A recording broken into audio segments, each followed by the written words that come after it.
Hi, I'm Raymond van Barneveld and you're watching Behind the Bar with Paul Starr.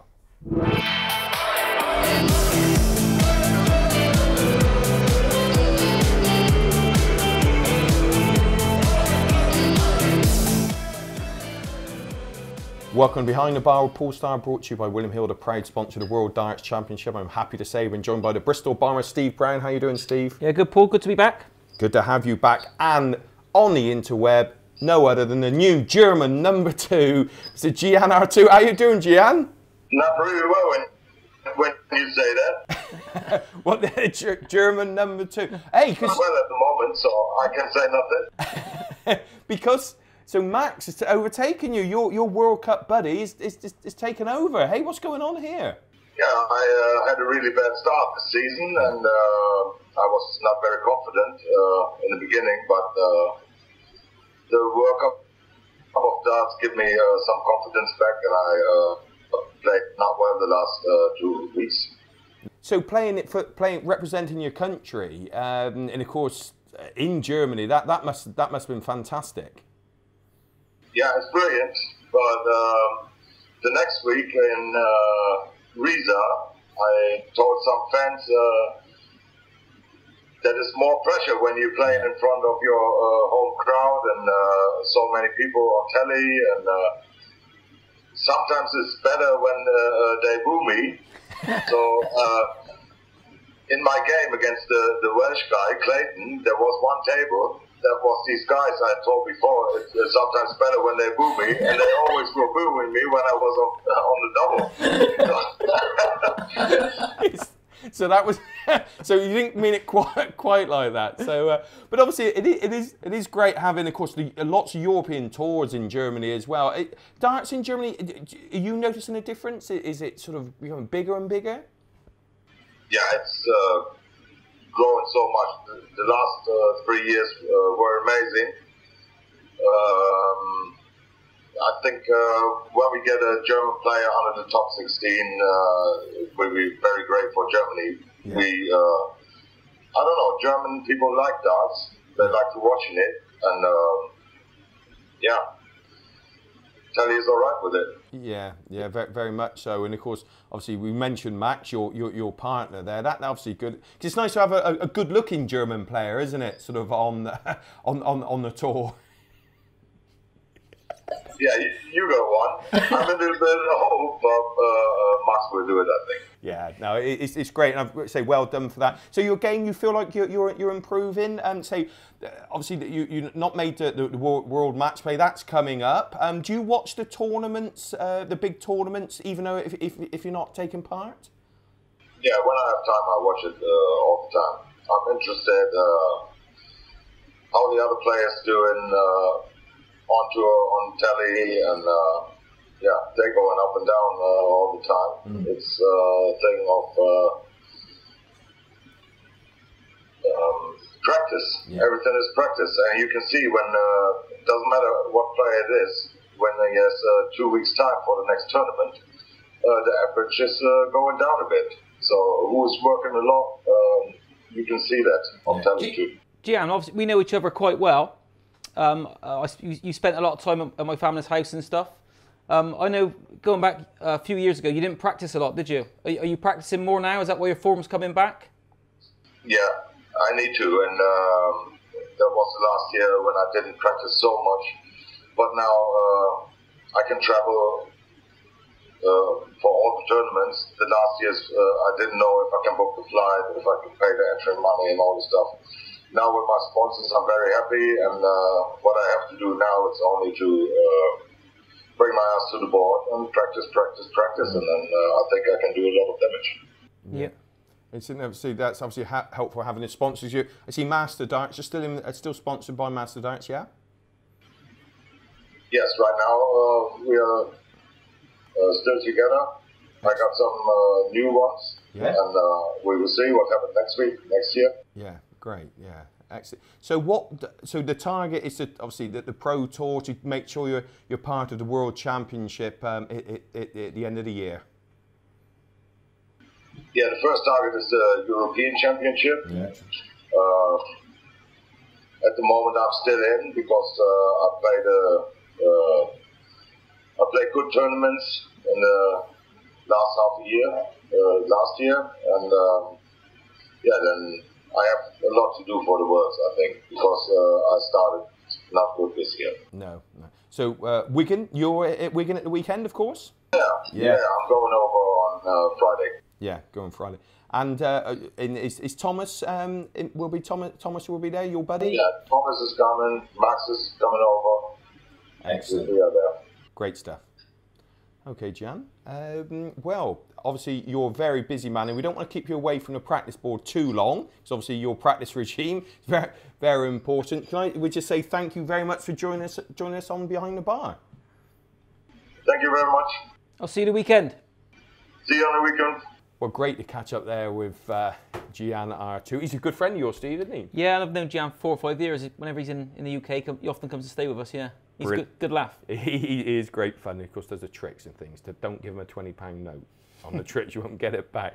Steve, last weekend, the Japan Darts Masters, fantastic tournament. Yeah. I'm going to just move on through perhaps to the semi-finals and final. In the semi-final, Peter Wright, 7-6 down, levels it 7-0 and cracks in a 1-4-1 check to defeat Michael van Gerwen. And he was in tears, full of emotion after. Yeah, stuff dreams are made of, isn't it? I suppose 1-4-1 against Michael, and it's probably a moment he's sort of gone over in his head time and time again. Yeah. Usually 1-4-1 would have been for the 9, I'd imagine, Yeah. in his imagination. But no, I was a great win for Peter, and you could see how much it meant to him at the end. Yeah, and then the second semi-final, Gary Anderson 7-6 up, but Phil Taylor, you've probably heard of him before, he wins the last couple of legs to make the final of another fantastic match. I mean, this is great for the Japanese crowd, you know, over there to the PDC on tour.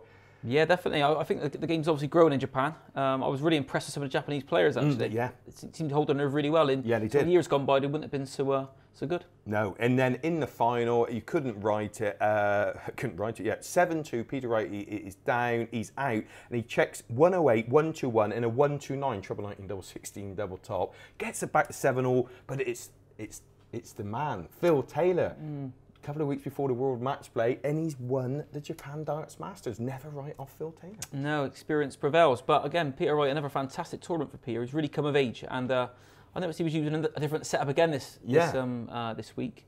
This cool, social media was going mad about that. But so whatever he does just seems to work for him every time. Yeah, so I was really impressed with Peter. I think he's playing the best darts. He's even, it's as well as when he made the world final a couple of years ago. And they say, looking at the World Series since the tournament has been started, Phil Taylor's won 4 and Michael van Gerwen's won 4. That says it all. It does, but in between, obviously Gary Anderson's dominated, isn't he? So I mean, there's every tournament we look at now, you just can't pick a winner. No, that's it. And of course, PDC Unicorn Development Tour number 5, 6, 7, and 8 at the Rico Arena last weekend. 5 was won by Jan Dekker. That sounds like a I don't know, like a chocolate bar. Chocolate bar. Yeah, I was thinking more of a WWF wrestler as well. I've heard. Benito van der Pas won 6, Nathan Aspinall 7, and Dimitri van der Berg number 8. I'll tell you what, a Belgian, a Dutch lad, English lad, and another Belgian. I'll tell you what, this darts. I mean, the youngsters coming through. It's a bit of a European invasion, isn't it?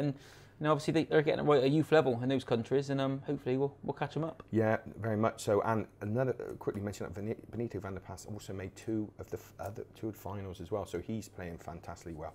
Now, Steve, well, thank you for that, and I think we now have online Mr. Kyle Anderson. Hi, Kyle, how are you doing? Hello, good. So, these temperatures, me and Steve, we're struggling down here, but you're used to this, aren't you? Yeah, I'm walking around tracksuit and jumper. No, it's a bit hot. I'm feeling a bit sweaty, so I'm smelling good still, as I do. You always smell good. We were talking about that just before you come on there, smelling.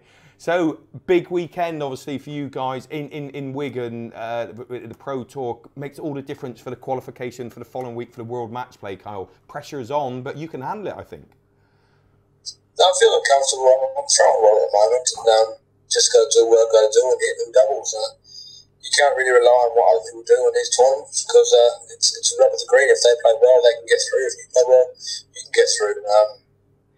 We're all mates in this game. You don't really want to wish upon anybody playing bad. I suppose with the how you're playing. And a few weeks ago, you recorded the most astonishing average. I can't quite remember what it was, but it was ridiculous. I think in one of the qualifiers. I mean, it's not just a case of snatching 1,000 or 500 here. You're capable of making finals, aren't you? So realistically, that would be nice, and then there'd be no worries about the prize money.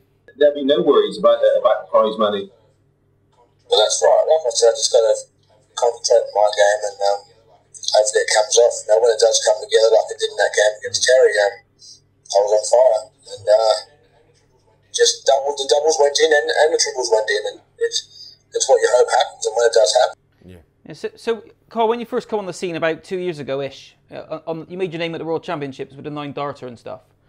Since then, you've based yourself in England. Do you think your game's improved since then, or do you think you've always been that good?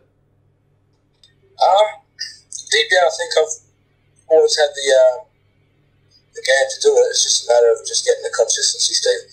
I mean, playing back home, I didn't practice that much. I moved over here and I started practicing a lot. And I think my game pretty much dropped for the first 6 months I was here. I didn't feel like I was playing to potential, and then I stopped practicing for a bit, and took time off, and went back home for a bit, and came back and I played brilliant. Obviously, Australia is a huge country, so how accessible is darts in Australia? I mean, have you got to travel a long distance to get some decent practice? Well, see, when I lived back in Perth, I used to just go down the road and go play a boat. Then me and the partner, we moved away once, and our boy went up to country Queensland, and it was about 45 minutes to an hour to a mate's house and played darts. Because the town we lived in, no one played darts as well, so I just used to practice at home by myself. Yeah. And obviously the World Series, they're going back to Perth and in Sydney. Any news, you and Bo involved in that one, or is that a secret, or have you not been told yet? He hasn't been given a wild card for Perth, or Sydney, or Auckland. I've only got a wild card for Perth, so at the moment it's just Perth for me. I'm playing in Perth and just having some family time with the missus and boy, and just doing what I can for the time. Family's a big part of your life, isn't it, Carl? We speak about, me and you both speak about this quite a lot, and obviously that's the toughest aspect of basing yourself in England, is missing the family, isn't it? It is very hard, Steve. Like I said to you when we were at darts at the tour, and if you don't speak to somebody, it's just going to dwell up inside you, and you're going to you're going to hit breaking point. Yeah. And having a good chat with you the other week, and a couple of the other boys that actually have kids and all that, they say to me, how do I do it, and that, and I'll sit down and chat to them. You need to have someone to talk to regarding them sort of things. Like, when you're at darts, it's all okay, your family, you feel them well. But once you get home and it's downtime away from darts, you start thinking, well, is it really worth it being away from the family? But there's always a good end to these stories, and hopefully there's a good end for my story as well. Yeah, well, the good news for you is you're good enough to make it, so all the best. Yeah. Yes, mate. Yeah, and because I think down at the UK Open in Minehead a few months ago, I think we started to really see, because I think you played well. You played well down at Butlins, you know you can do it, and other people know you can do it, but not everyone. And I think they started to see perhaps the real Kyle Anderson standing up then. Yeah, no, I think I started to feel comfortable on stage. After I played Andy in the second round, I made it through that. I've always played first round of the Worlds for the last 3 years, and I played Andy in the second, and it was a longer format, so it gave me a bit more to expect when you play longer games. Yeah. And I mean, like the first game of the World is always going to be daunting to anybody who plays on it. But the second round, you know that you've got past the daunting stage, and you're back again for another good game. And I think when I played on the UK Open, it was just a matter of everything coming together, and I felt comfortable. I just had a good month and a bit of break back home with the family, so I wasn't really missing home that much. And the darts pretty much showed. Yeah. I was lucky to scrap through against Terry Temple first round. I'm not saying that I should have been through. Terry had 3 clear darts to take me out of it. But I just count my blessings and kept going through the tournament. Yeah, it was great to see. And well, Carl, I didn't want to keep you away from the practice board at all. So obviously a big weekend coming up. And no disrespect to the other players, but it'd be great to see Kyle Anderson in the World Match Play at Blackburn in a couple of weeks' time. So best of luck for this weekend. Cheers, mate. Thank you very much, Carl. Thanks for your time. Well, great to catch up there with Kyle Anderson. Of course, best of luck for him this weekend in qualifying for the World Match Play in Wigan. Steve, thank you very much for joining us on Behind the Bar. No, enjoyed it this week. Some good guests. Great stuff. And of course, ladies and gentlemen, don't forget to subscribe to our YouTube channel. It's free. Like our Facebook page and follow us on Twitter. And join me and Steve next week. And more Behind the Bar, brought to you by William Hill, the proud sponsor of the World Darts Championship. We'll see you then.